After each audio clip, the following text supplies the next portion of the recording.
Our story kicks off with Stone, an adventurous photographer on a special mission to capture a solar eclipse. In the heart of a barren, eerie desert, Stone stops his car and begins the hunt for the perfect shot. The desert isn't quiet. It's alive with the sounds of reptiles, birds, and insects. After a long trek, exhaustion forces him to rest on the rocks, his eyes glued to his watch, waiting for the big moment. Finally, the sun disappears. Stone sets up his gear and gets the shots he's been waiting for. But by the time he's done, night has fallen. The atmosphere is terrifying and it's impossible to get back to his car in this darkness. He decides he has to wait for morning. The next day, Stone wakes up and starts the trek back to his car. But suddenly, he freezes. In the middle of nowhere, he spots a small child sitting alone under a tree, tears streaming down his face. Stone rushes over, heart pounding, assuming the kid is lost. He starts asking about his parents and offers to help reunite him with his family. But this child, who we'll learn is named Orion, takes Stone on a completely different path, a strange route with zero cell service. Stone tries to stop him, feeling this isn't the way to his car, but the kid insists this is the way. Stone follows him until he physically can't take another step. When he looks around, he realizes he's completely lost, and in that instant, the kid bolts and vanishes. Stone is now alone, facing the desert. Suddenly, he hears voices calling his name. He tries to answer, but no one's there. Night falls for the second time. He's exhausted and cold, trying to keep warm and sleep. Just before he drifts off, he hears a strange sound, a woman singing. Stone jolts up and walks toward the sound, only to find a place lit up like a house.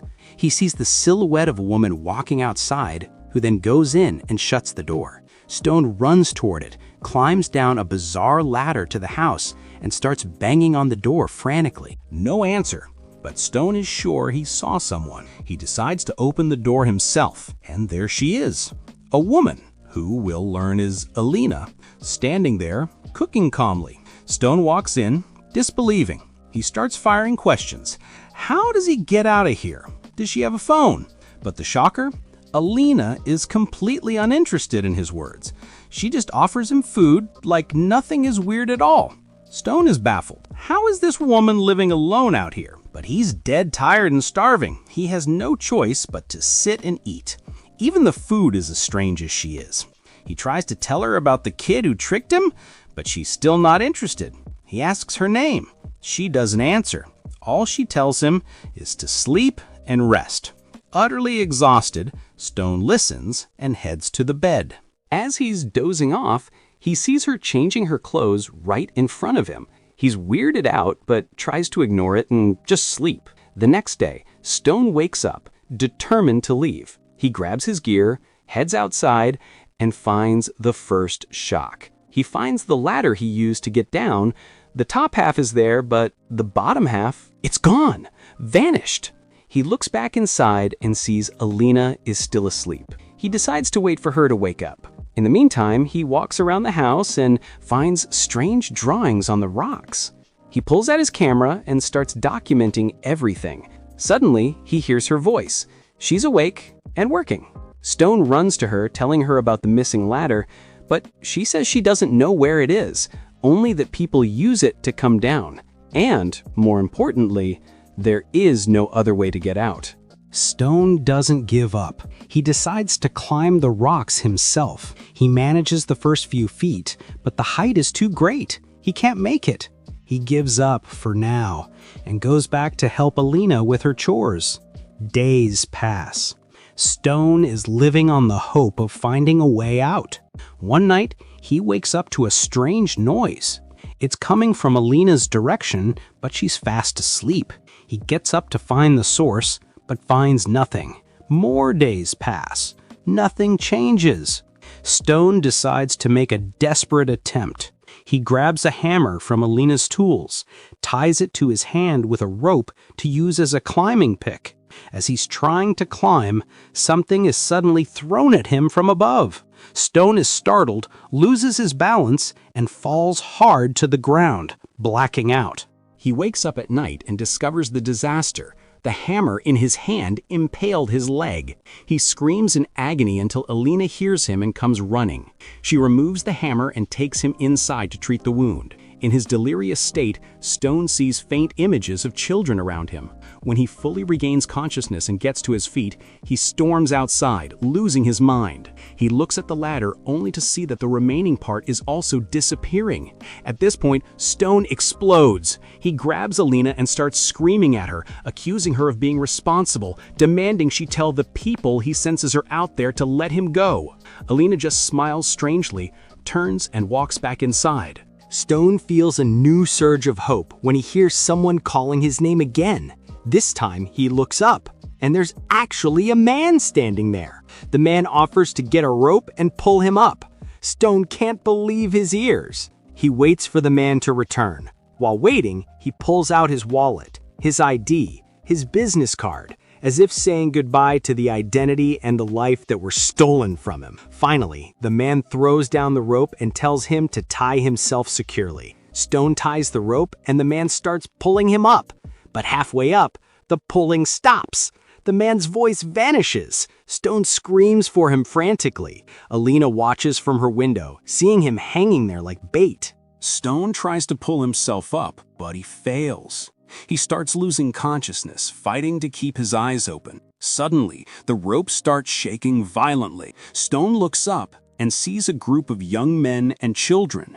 They're shaking the rope, treating him cruelly, and he has no idea what's happening. Stone screams for Alina to save him, and she appears.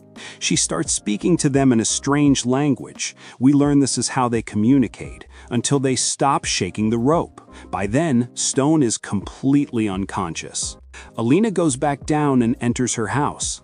At night, Stone wakes up and tries to escape again, but he collapses from his injury. Alina comes out. He asks her, "Who are they?" She tells him they are nomads in the desert and they were just playing a mean joke on him. She offers to help him back inside.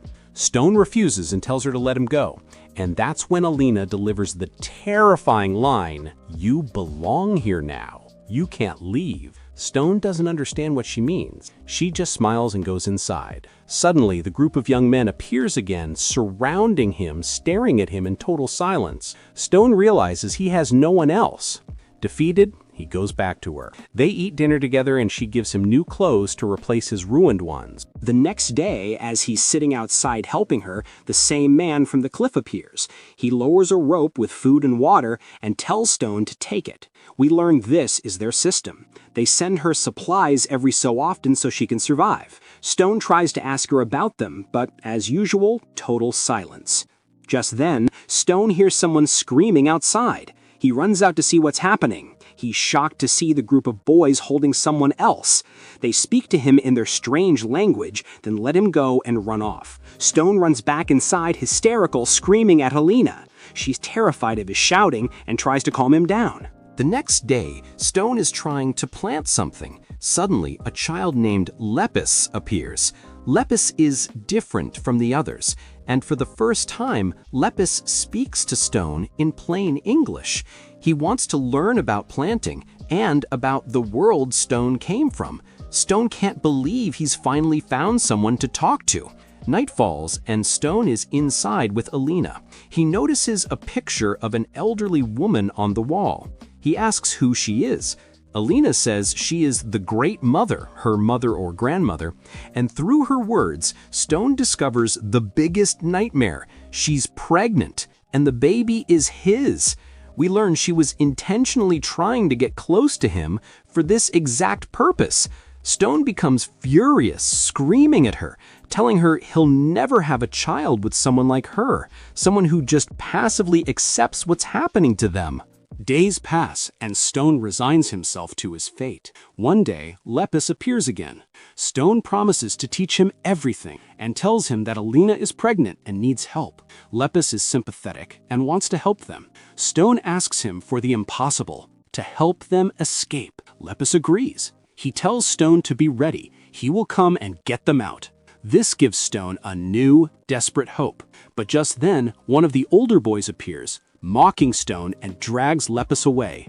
The next day, Stone tells Alina about his plan with Lepus. He takes out his camera and shows her the photos and videos he took. Alina is mesmerized. It's the strangest thing she's ever seen, and she laughs in astonishment. The next day, as she's walking outside, Stone hears her scream. He runs out after her and finds her collapsed on the ground, staring up. Lepus is dead, hanging from the rope, and the entire group is standing up top, watching with ice-cold indifference. Alina screams, blaming Stone. "This is your fault! You're the one who asked him to escape with us!" And here we learn the agonizing truth. Lepus was Alina's son. We finally understand the whole setup. Any woman who comes to this cursed place is required to bear children from any man who wanders into the desert. The woman in the picture was the Great Mother who started this lineage. That's why Alina was so desperate to be with Stone. Losing her son, Alina snaps. She attacks Stone and locks him in a cage.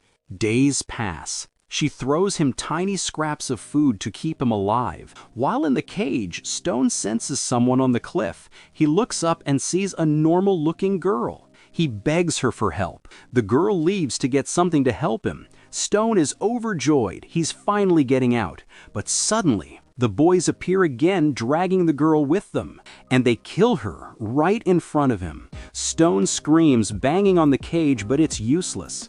The next day, Alina comes to him and tells him the truth. As soon as she gives birth, they will get rid of him. That's their way with everyone who came before him. Months pass and the time comes. She's in severe pain. She comes outside, begs Stone for help, and lets him out of the cage. As he's trying to help her walk, she lets out a loud scream as the sun sets. Stone looks and sees she has given birth to his daughter.